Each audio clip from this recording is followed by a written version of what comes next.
Ang akala ng pamilya ko, may business na ako. Ang totoo, collection lang to. Sabi ng nanay mo, ang dami mong parcel. Ano yan? May shop ka ba? Hindi po, Nay. Collector lang po ako. Tuwing may delivery, may tanong, binebenta mo ba yan? Pangregalo ba yan? Negosyo mo ba yan? Sana nga eh, pero hindi.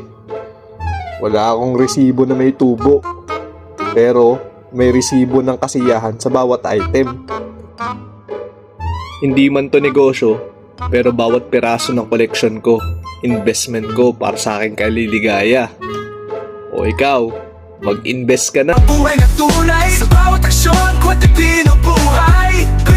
Blink first, walang papantay.